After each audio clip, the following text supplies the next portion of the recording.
Pembalasan istri dikhianati. Bab 27. Bagaimana kalau besok kita ke mall beli mainan baru, usul Alvan dan langsung dijawab anggukan oleh Satria. Tapi boleh papa ajak teman? Teman? Tanya Satria. Ya, teman untuk Satria, usia kalian hampir sama mungkin saja bisa jadi memang sebaya, jelas Alvan lagi. Di mana papa menemukannya? Tanya Satria heran tidak pernah papanya mengenalkan dia dengan anak temannya. Alvan tampak berpikir sejenak, dia bingung untuk menjawab pertanyaan Satria kali ini. Anak teman papa, jawabnya singkat. Baiklah besok kita pergi, ucap Satria tersenyum manis dan mencium pipi Alvan lalu masuk ke dalam rumah mencari oma dan opanya. Alvan tiba-tiba teringat akan sosok April, perempuan tangguh dan memang lumayan cukup cantik natural tapi sedikit cengeng. Alvan menarik sudut bibirnya kecil, entah kenapa tiba-tiba hatinya ingin mencari tahu kehidupan April lebih detail lagi. Bun, kenapa om tadi tidak menjadi ayah Vino saja? Tanya Vino polos. Stetete. Mana bisa begitu sayang? Om tadi sudah punya istri dan anak, jawab April menutup mulut Vino dengan telapak tangannya. Dia takut ibunya mendengar karena ibu April sudah beberapa kali membujuk April untuk segera menikah melupakan ayah Vino, tapi April yang memang belum memikirkan ke arah sana, dia harus fokus pada ibu dan anaknya. Kenapa bukan bunda yang jadi istrinya? Tanya Vino lagi membuat wajah April memerah. Nak, kita tidak boleh memaksakan kehendak kita, bunda dan om itu punya kehidupan masing-masing jadi tidak bisa sesuai kemauan Vino. Vino kan sudah punya bunda dan nenek, kenapa harus ada orang lain lagi, jelas April pelan. Punya ayah seperti om itu pasti enak ya bun, orang kaya. Sepertinya Sultan bun, Vino bisa beli apapun yang Vino mau. Bisa borong mainan bun, ucap Vino terkekeh kecil membayangkan dia bisa belanja banyak tanpa harus merengek pada bundanya dan dia bisa memamerkannya pada teman-temannya nanti. Dari mana Vino tahu kata Sultan sayang? Arya yang bilang bun, katanya orang kaya itu Sultan bisa belanja apa saja, jawab bocah itu polos. April menggelengkan kepalanya. Vino benar-benar bocah polos, dia hanya menilai sesuatu dari luarnya saja. Sudah ayo tidur, hari sudah malam, jangan berpikir aneh-aneh sayang, ucap April menarik Vino ke dalam pelukannya dan menepuk pelan bokong anaknya ini.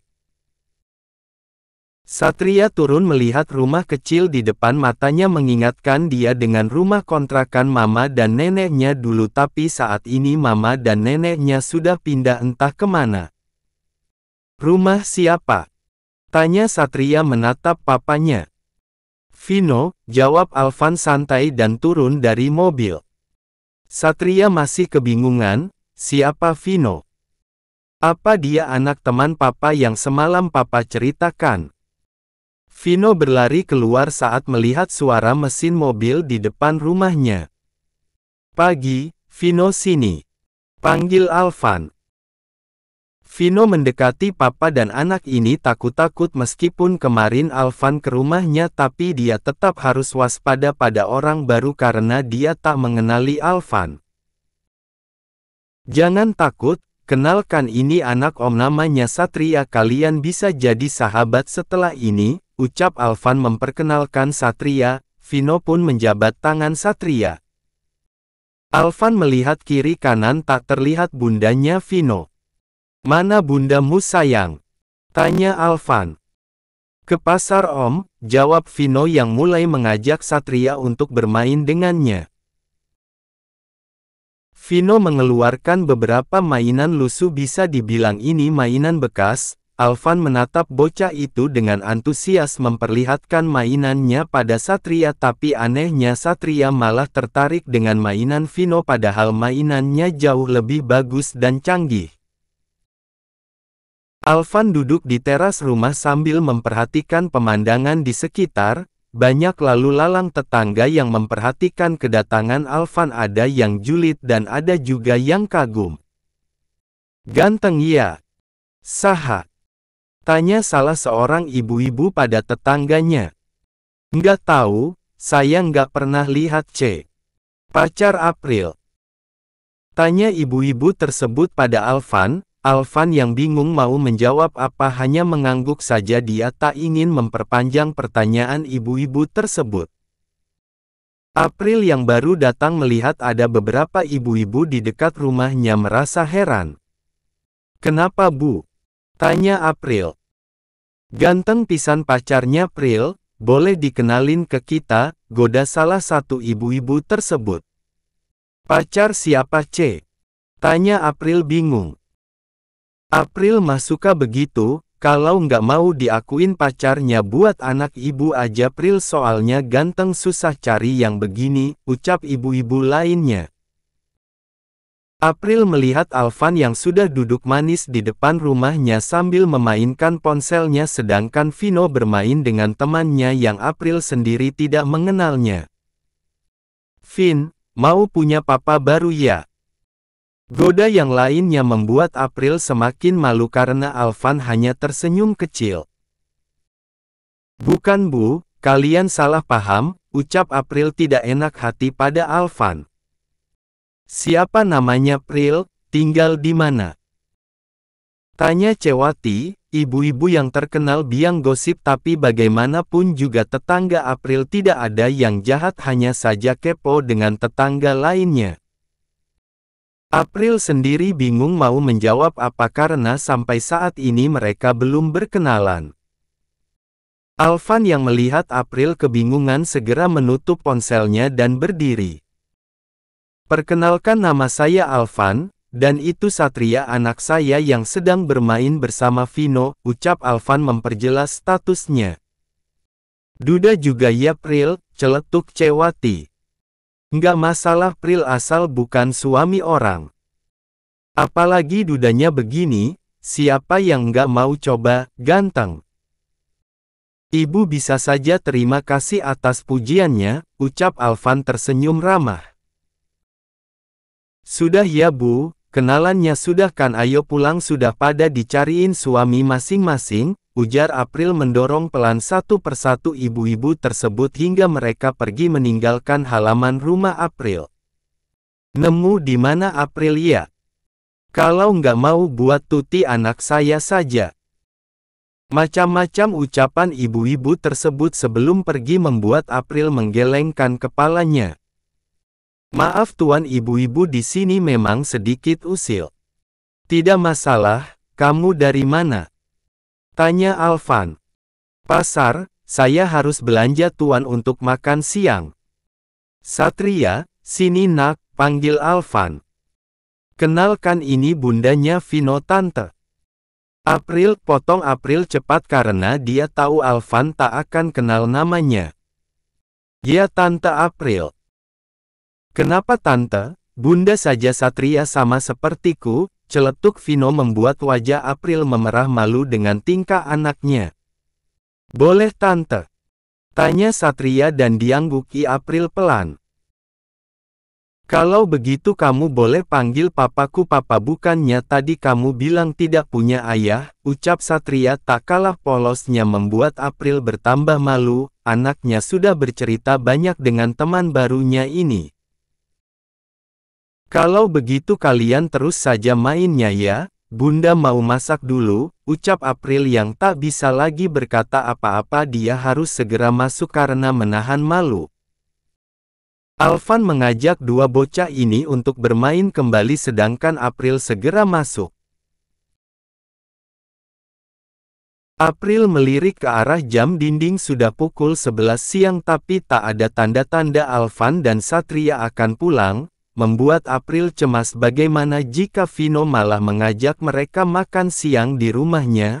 Apa Alvan akan setuju sementara April hanya memasak sayur bayam bening dan dadar telur serta tempe goreng, tidak ada lauk enak, hanya sambal terasi. Bagaimana mungkin mereka bisa makan, apalagi Alvan orang kaya tidak akan bisa makan dengan lauk tersebut, pikir April. Ayo masuk sebentar lagi jadwal makan siang, ajak Vino. Satria dan Alvan pun masuk ke dalam rumah, cukup sederhana, hanya ada kursi tamu dan TV cembung biasa, ada beberapa foto bayi terpajang, mungkin itu Vino sewaktu kecil, tidak ada foto pernikahan atau apapun, sepertinya memang ada yang tidak beres karena Vino sendiri mengatakan kalau tidak memiliki ayah, apakah meninggal atau bercerai itu yang belum Alvan tahu. Alvan sedikit berdehem saat melihat April keluar dari satu pintu kamar. Maaf aku masuk, Vino mengajakku, ucap Alvan. Bunda, aku dan Satria lapar, ucap Vino. Dek. Apa yang ditakutkan April terjadi, bagaimana ini? Itu Vino mau makan. Tanya April dan diangguki Vino bersama Satria serentak. Bunda hanya masak telur sayang, aku April pelan. Tidak apa, Satria menyukainya, jawab Alvan, dia tahu kalau perempuan ini sedikit malu. Benar. Satria menganggukkan kepalanya, dulu saat papa dan mamanya sibuk bertengkar terus dia juga diberi makan telur oleh neneknya, jadi Satria sudah terbiasa. Apalagi Satria bukan tipe anak pemilih untuk makanan, dia cukup bisa diajak kompromi. April sedikit lega, setidaknya masalah Satria sudah terlewati, sekarang tinggal papanya, apa Alvan akan ikut makan dengan sayur bening dan sambal terasi? Sepertinya tidak, pikir April. Tapi April salah. Alvan ikut duduk di kursi makan tersebut, bahkan mengambil nasi untuk dirinya sendiri, membuat April tertunduk. Dia tidak tahu kalau Alvan dan Satria akan datang kemari, kalau tahu setidaknya April akan membeli lauk ayam meskipun harus menguras tabungannya. Maaf tuan, hanya ada ini, ucap April. Alvan tersenyum kecil melihat April yang sedikit tertunduk. April segera berdiri mengambilkan nasi untuk Vino dan Satria lalu membuatkan Alvan teh hangat, sudah seperti keluarga sebenarnya, hanya saja belum ada pergerakan dari Alvan. Alvan makan dengan lahapnya meskipun sayur bening, telur dadar dan goreng tempe serta sambal terasi tidak membuat Alvan mundur, justru makan seperti ini yang tak pernah dia temui. Maklum saja dari menikah dengan Meli dulu dia sudah hidup mewah, tapi jika dipikir-pikir makanan seperti ini tak kalah serunya, ada kenikmatan tersendiri meskipun makanan sederhana tapi sangat menggugah selera. Di sela-sela makannya Alvan mendapatkan telepon dari Bagas yang mengatakan kalau besok adalah launching produk kosmetik merek sedangkan modelnya belum didapatkan Alvan. Kenapa? Tanya April pelan, sepertinya Alvan sedang sedikit kesal. Satria, sepertinya setelah ini kita harus pulang, ucap Alvan. Kenapa Pak? Satria belum selesai bermain dengan Vino. Tapi papa harus pergi sayang, papa masih ada pekerjaan, jelas Alvan. Jika kamu tidak keberatan Satria di sini saja dulu, setelah pekerjaanmu selesai jemput dia, potong April. Tapi, tidak masalah, aku bisa menjaganya. Pekerjaanmu? Tanya Alvan yang baru ingat kalau April juga bekerja di restoran. Aku sudah dipecat, jawab April jujur. Dipecat kenapa bisa? Ada kesalahpahaman yang terjadi, tapi tidak masalah, mungkin tidak ada rezekiku di situ, ucap April sedikit bersedih. Alvan memperhatikan April dari ujung kepala sampai kaki, sepertinya April bisa dijadikan model untuk kosmetik terbarunya. Kenapa menatapku begitu? Tanya April heran. Kamu mau bekerja denganku? Tawar Alvan. Bekerja sebagai apa? Model. Aku sedang mencari model baru untuk produk kosmetik tersebut kami yang akan launching besok, jelas Alvan. Aku tunjuk April pada dirinya dan diangguki Alvan. Jangan bercanda, aku tidak ada bakat menjadi model, lanjut April. Justru perusahaan tak mencari model papan atas. Kita bisa casting hari ini dan untuk pembayaran aku bayar 2 kali lipat dari gajimu di restoran. Tawar Alvan membuat April berpikir sejenak, tawar yang sangat menggiurkan di saat dia butuh uang untuk pengobatan ibunya. Apa kali ini Alvan hadir sebagai malaikat penolongnya? Apa takdir mulai berpihak padanya? Tapi bagaimana cara kerjanya? Apa dia bisa? Apa aku bisa? Tanya April. Pasti, kamu pasti bisa, akan ada pihak yang mengajarimu, jawab Alvan. Baiklah, aku terima tawaranmu, jawab April tersenyum manis dan memberikan uluran tangan yang langsung disambut Alvan. Boleh aku lanjut makan? Tanya Alvan dan dijawab anggukan serta senyum manis dari April. Sayang, kamu sudah dapat modelnya. Tanya Melly merapikan dasi dan jas Bagas. Alvan bilang semalam sudah, kamu jadi datangkan hari ini. Tapi aku urus dulu keperluan si kembar, nanti aku menyusul ke sana, sahut Melly. Dibawa saja sayang, biar kamu tidak kepikiran nanti.